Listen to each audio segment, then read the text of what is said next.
My parents are avid skiers, which was the motivating factor behind that purchase. The home has been in the family since before I was born. It's definitely showing its age in a lot of ways, but it's also like 40 years old. It's not gonna look new. My dad's had to do a lot of upkeep on the place over the years. It's still in our family today, and it's really on its way out at this point. My dad talks about knocking it down and putting up a new place, but I don't really get involved in his decision. The story takes place like 15 years ago when I was 8 and my brother was 11. We were up in Colorado during a blizzard. The snowfall was insane, and of course, my brother and I had to go out and play in it. The great thing about going up there when we were kids was the sheer amount of space. The property has a huge opening with wood surrounding in all directions. There's a dead-end road that goes downhill which leads to a few more almost equally big properties. It's the perfect layout for hide-and-seek or snowball fights or any number of games like that. My brother Josh and I went out in our snow gear to play our snowball fight game with our own little custom rules. Basically, we'd set up 2 forts. We could pick our forts to be anywhere, but we had to tell each other where we were picking. We would then make one giant snowball as the so-called jewel that we'd have to successfully steal from the other base and bring that to ours. Josh chose to make his base on the nearest neighboring property. There was almost never a car, like 9 times out of 10 that we'd go there, so we'd often play games on their property too since they were never there. What we'd do is build little walls to emulate a fort, and then put the big snowball behind the walls. So to get to each other's bases in this game, we could either cut through the woods or take the road up or down to get to the opposite fort. Once Josh ran down the road and disappeared, I was supposed to wait for him to blow the whistle to signal that the game began. I waited for a while, like a long while, over 5 minutes. He had already set up his fort by then, so all he had to do was get back down there and blow the whistle. When it hit around maybe the 10-minute mark is when I decided I probably just couldn't hear the whistle from there, so I started plotting my route. Was it better to go through the woods or down the road? I opted for the road because, honestly, going through the woods during a blizzard at 8 years old was a scary thought. I started trudging through the unplowed snow on the ground as flakes of snow blew into my face. With the amount of layers my mom made me put on, though, I wasn't cold at all. As I approached the driveway to the neighboring property, I looked through the trees and didn't see Josh over there. With all the brush and trees bare in the winter, it was quite easy to see through the woods. So I cut into the property through the trees to kind of sneak in, but Josh was literally nowhere in sight. I saw his fort, so I looked around. And when I could confirm he wasn't anywhere in sight, I approached his fort to grab the jewel. Before I could, I heard a woman's voice yelling out, "Excuse me, are you looking for your brother?" I turned in the direction it came from, and there was an older woman at the front door of the neighbor's house. I called back that we're playing a game. She responded with, "Your brother's in here." I was very confused. I started walking towards the front steps of the house, but as I got closer, the woman's face got clearer. To my 8-year-old mind, she looked a lot older than she probably was. As I got closer to the house, I noticed that one of the upstairs windows, there was someone looking out at me. For a second, I actually thought it was Josh. There was someone with half their face covered, presumably by a black beanie, and the bottom part of their face covered under the bottom of the window. I also noticed another trail of footprints leading to the front door. They had to be Josh's. The woman was giving me a very creepy smile. I remember that feeling of my heart dropping for some reason. She waved me inside to come in and get out of the cold. I stopped dead in my tracks and screamed, "Josh," but there was no response. The woman stopped smiling. She didn't expect me to do that. I also noticed that the other trail of footprints was doubled over. If it was Josh, his footprints turned around and headed back towards the woods. I then heard heavy footsteps from inside the house. They sounded like they were upstairs coming down. I started to run. The woman screamed something at me or someone else that I didn't understand. I looked back once at the house, and that face that was upstairs at the window before was no longer there. I ran off the property back on the road, running through my previous footsteps. I started to hear my dad's whistling from up the hill, the whistling he'd do to get my brother and I home at dinner time. When I made it back to our driveway, my dad and Josh were there already, having been on their way to get me. Before I could even try to explain what just happened, Josh was already telling me that there were people in the neighbor's house telling him to come inside. I said the same exact thing happened to me, so my dad went down there with some kind of weapon in his hand while we waited in the home with our mom. He came back after a long while and said that the front door was locked and no one was answering, so we went to another neighbor's house, and they knew the owners of the house and they called them. This part still gives me chills whenever my dad mentions what he was told. The owners of that house were not there that weekend. Nobody was supposed to be in the house. The cops were called and everything, and my brother and I did have to speak to one of the officers on scene to describe the woman. After that, we were no longer involved. According to my dad, the back door was unlocked and the house was investigated, which turned up nothing. For this reason, my parents took home any extra valuable things in fear of a break-in while we were gone. After that day, we steered clear of playing on that property just from the creepiness factor of that memory alone. Thank God we didn't go in that house. Kid.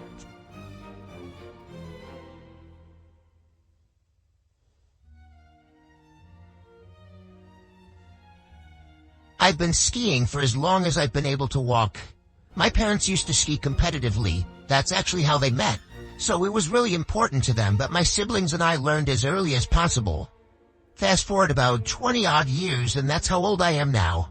This story happened to me a few winters ago when I was 21 years old. I was a senior in college. Everyone knows the best skiing accessible to the Northeast is Vermont. It was going to be a trip like any other. It was me, Jaden, Rylan, and Amir. I can't remember for the life of me what mountain we were skiing that trip, as Jaden had booked the whole thing and Rylan was driving. What I do remember was that it was massive, with like 7 ski lifts covering all the different peaks. If I had to guess, it was Killington. We skied nearly 2 full days, and I'm sure there were still trails we missed. That's how big it was. It was the second day. After skiing the day before, we had a pretty good grasp on the trails we enjoyed, so this day would mostly be about testing ourselves and pushing the limits, as per tradition. I'd also be lying if I said we didn't have a handful of fireball shooters to liven things up. We were having an extremely enjoyable trip. The double blacks never got boring, and racing down each slope was its own little game. We had maybe an hour left until the lifts closed. We were all exhausted, but we knew as soon as we hit the road to head home, we'd instantly miss the mountain again.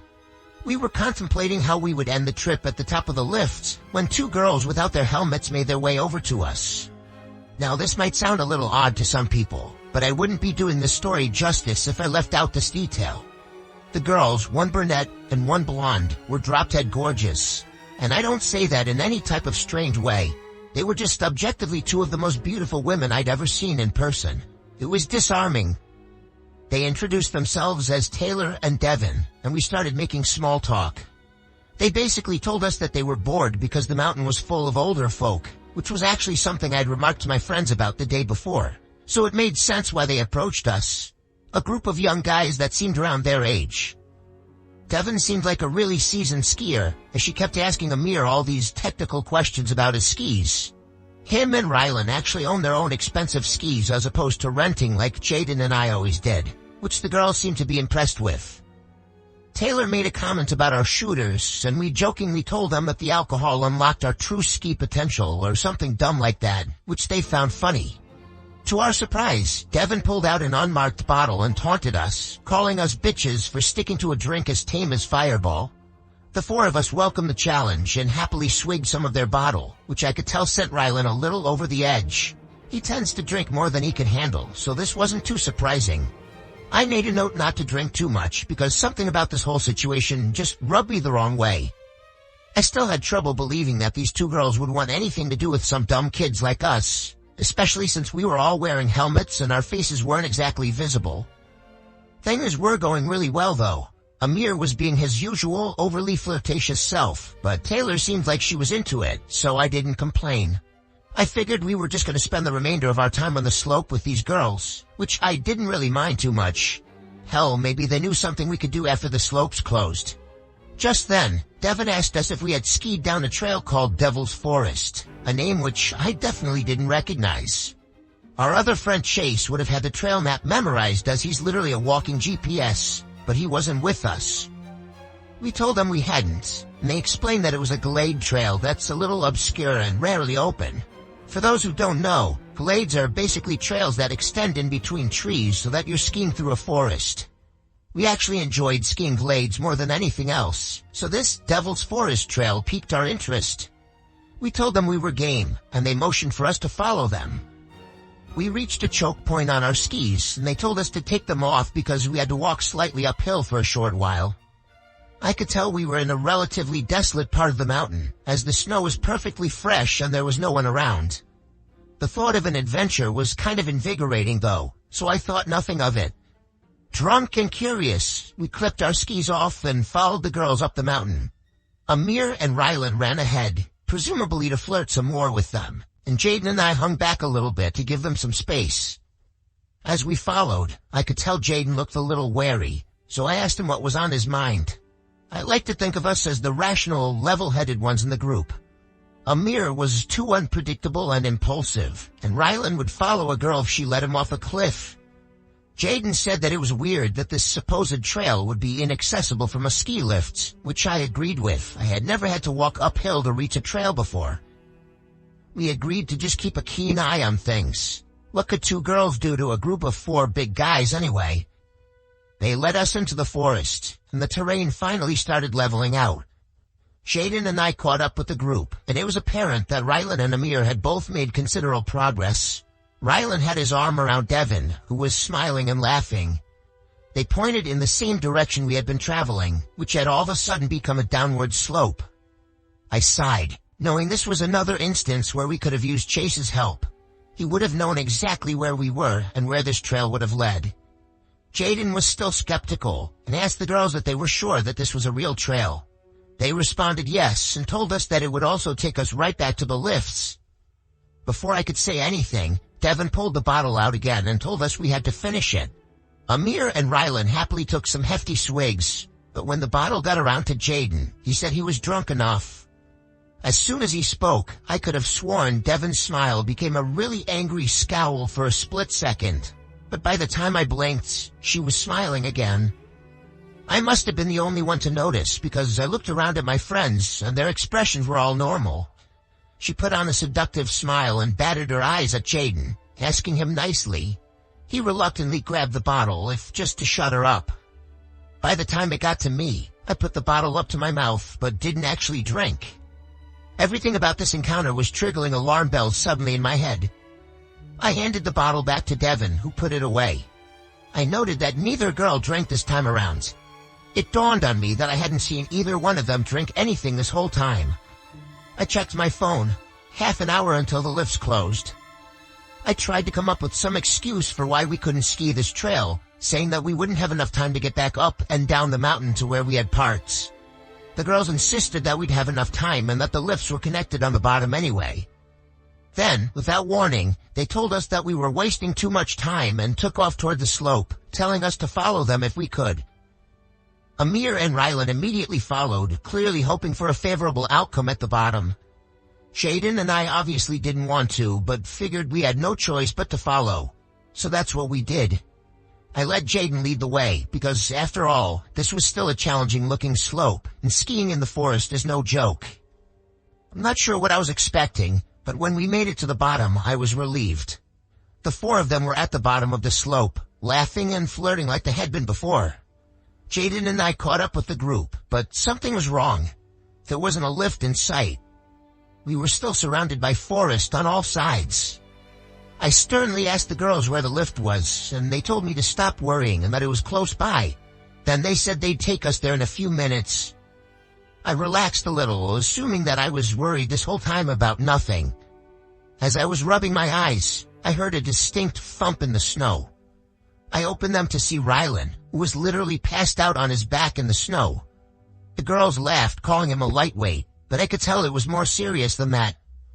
Before I could even react, Amir slumped over too. I started freaking out, and I rushed over to them, unclipping my skis. I thanked my lucky stars that they seemed to be breathing normally, but I was beyond horrified. Jaden took a step towards the girls, asking them what the hell was going on. They seemed genuinely shocked, saying they have no idea what was wrong.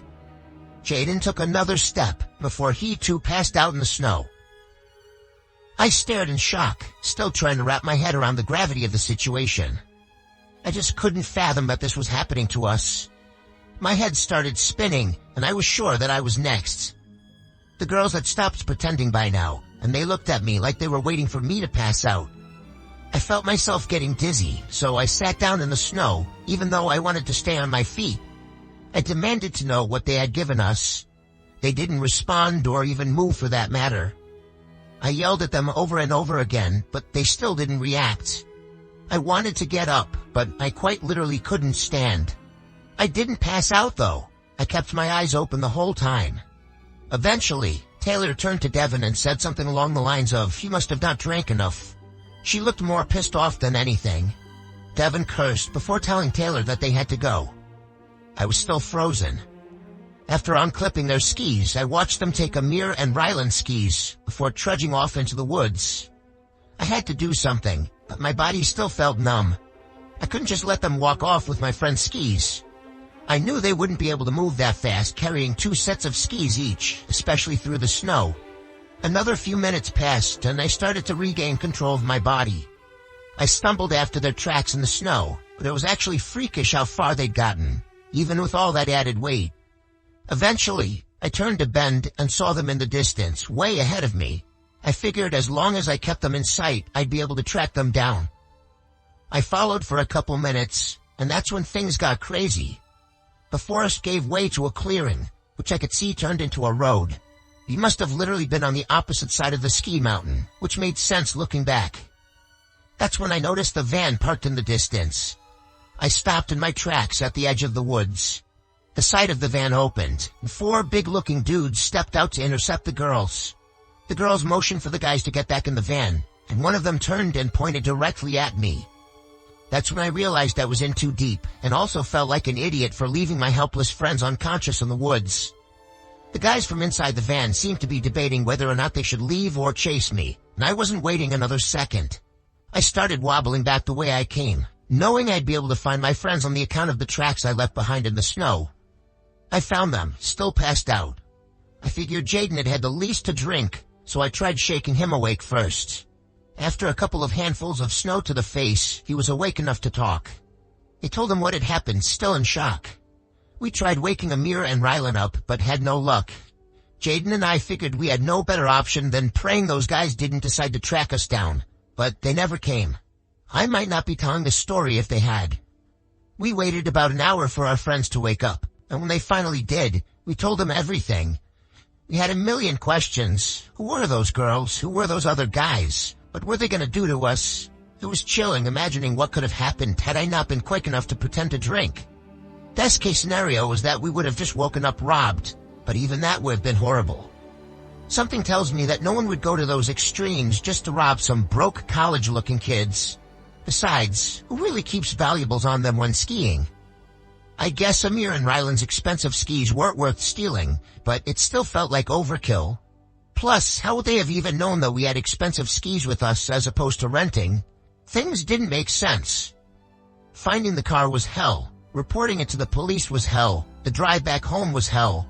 The people running the mountain swore they'd identify those people, but we obviously had to get back on the road and couldn't verify that.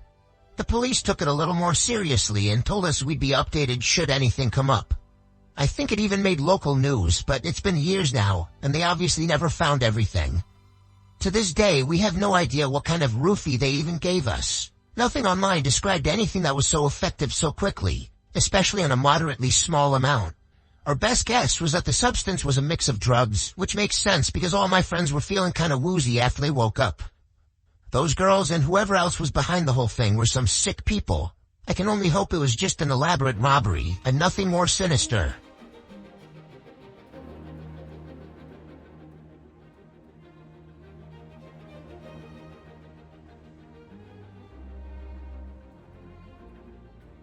This is gonna sound a little weird, but bear with me. Every winter, my friends Kyle, Ricky, and I have this little tradition of walking out onto this frozen lake a few towns over. It's not some grand event or anything, we just do it for fun. There's something about the vibe of being out there on the ice, surrounded by the quiet stillness that feels almost otherworldly. It's just one of those simple things we've always enjoyed. Call us weird, but we can never get enough of the serenity. If you've ever been out in nature by yourself with the only sound being the gentle patter of snowflakes, you know what I'm talking about. It feels like you've got a piece of nature all to yourself. The photos always turn out great too, which is a huge plus for a couple of edgy guys like us. This happened this past winter. It's April as I'm writing this, so about 4 months ago now. I know what you're probably thinking, but don't worry, none of us fell through the ice. That's not what this story is about. It was snowing pretty heavily that night, which was the main reason we decided to go. It had been consistently below freezing for a couple of weeks too, so we were relatively confident the lake was completely frozen over. I'd personally take winter over summer any day of the week. I bet all my friends would agree. There are about a million reasons why, but one of them is as simple as the snowfall itself. First of all, it's just pretty. What I like most about it, though, is that you'll never find yourself in complete darkness. Even after sunset, the world isn't entirely dark. The light reflecting off the white snow blends day and night, so you're left with this really surreal feeling that doesn't arise from anything else. The moon was also pretty full that night, so that feeling was amplified. Kyle was driving that night. He had a pickup that handled pretty well in the snow, so we just played it safe and let him drive, even though Ricky was usually the one who chauffeured us around. The lake itself is surrounded by a thin forest, so we couldn't actually drive all the way to the water's edge. I don't think forest is the right word. It's really just a cluster of sparsely scattered trees, but it's more than enough to prevent a car from driving through. We parked in a nearby lot and got out of the car. It was freezing out. The three of us bundled up and walked toward the lake. I didn't smoke at the time, I still don't, but Ricky and Kyle both do, so they lit a couple of cigarettes as we walked. I think it was after midnight, but I can't say for sure. All I remember is that there wasn't a soul out there. Not an animal, not a person, nothing. No movement whatsoever besides the three of us. We reached the lake, and as we anticipated, it seemed completely frozen over. The three of us were laughing about something stupid when Kyle picked up a small boulder and chucked it onto the ice, testing its integrity. It didn't even crack. So we took that as an indication to make our way towards the middle of the lake. We obviously didn't go super far on the ice, that would have been careless, but we did venture a decent ways away from the ledge. We were maybe 100 feet out when something caught our attention. On the far side of the lake, near the edge where the trees bordered the ice, something big and dark was moving. We stopped talking immediately. We just stopped in our tracks, watching. Whatever it was large, punched over, moving slowly toward the lake. Finally, we realized what we were looking at. It was a bear. Ricky was the first to say something. He whispered, "Is that a bear?" as quietly as he could. I didn't answer. My heart was already racing. If it was a bear, the last thing we wanted to do was draw its attention. We stood there, frozen, not even daring to breathe too loudly. But then, as the figure moved closer, something felt off. The way it walked wasn't quite right. Too upright. Too human. It also looked like there was something dragging behind it. Nothing about it made sense. It was one of the most bizarre things I'd ever seen. And that's when it straightened up completely, and we realized the truth all at once. It wasn't a bear. It was a person. A person wearing some kind of bear suit. Kyle said, "What the hell?" in a low voice. I was thinking the same exact thing. I know it doesn't sound scary in a generic sense, but if you had been there, you would have been terrified too. I tried to respond, but the words wouldn't come. I don't know if I was more afraid or confused, but something told me to stay quiet. The figure kept moving toward the ice, dragging something behind him. At first, it was hard to tell what it was. The snow blurred the details, but as he got closer, I realized he was holding a rope that was attached to the thing he was dragging, and a few moments later, we could see it more clearly. It was a small black bag. It looked like a smaller-sized garbage bag, if they even made those. Either way, it was chilling. We stood there unsure of what to do. My mind was screaming at me to turn around and leave, but my body felt paralyzed. I couldn't move. I don't think Ricky and Kyle were too keen on turning around and leaving either, because neither one of them flinched. I probably wouldn't have left right then even if I hadn't been so scared. I needed to know what that person was doing. And then, As if the situation couldn't get any stranger, the man unzipped and stepped out of the bear suit. Seeing him as a person didn't make things any better. He wasn't particularly large or intimidating, but there was something unsettling about him. We watched as he bent down, presumably to pick up a rock, but I couldn't tell from so far away. And then the sound started. He knelt down holding what looked like a rock and began repeatedly slamming it into the ice. It might have been placebo, but I swear I could feel the vibration in the ice even from the distance. He was trying to break through, most likely to dispose of whatever was in that bag. Ricky tapped my shoulder, and I turned to see him and Kyle moving back towards solid ground. Without a word, I followed suit, and the three of us tried to move quickly without making too much noise. Every step felt deafening in the quiet, even though I knew there was no way that guy could hear the crunch of snow from that far away. We barely made it a few yards when a voice yelled out, "Hey," from behind us. I didn't even look back. I just started running, praying that guy didn't have a gun. The cold didn't help. I found myself starting to get winded after not even a minute of running. I don't know if he followed. I don't think he did, but in that moment, we were in full-on panic mode. We reached the edge of the lake, and at that point, I was gasping for breath. After a very short break, we made our way back to the car silently, and Kyle drove off immediately. None of us had any idea what we had just seen. Kyle said it was probably someone dumping their trash, but I told him that was ridiculous. Who in their right mind would dress up in a bear suit in the middle of the winter to illegally dump their trash? There was no way. Ricky said it was definitely someone dumping a body, but I told him the bag was way too small for that. The three of us talked about it the whole ride home, but we couldn't agree on a definite explanation. We never got an answer. The reason I'm thinking about this now is because my mom was watching TV the other day and an old missing persons report popped up on the screen. There was a child from around our area, and the timeline of his disappearance matched up pretty closely with what we had seen on that lake. I'm not jumping to conclusions. I know it's a long shot and probably just an unfortunate coincidence, but I can't help but wonder if those two things are somehow related. By the time you're hearing this, we've probably reported our sighting to the police.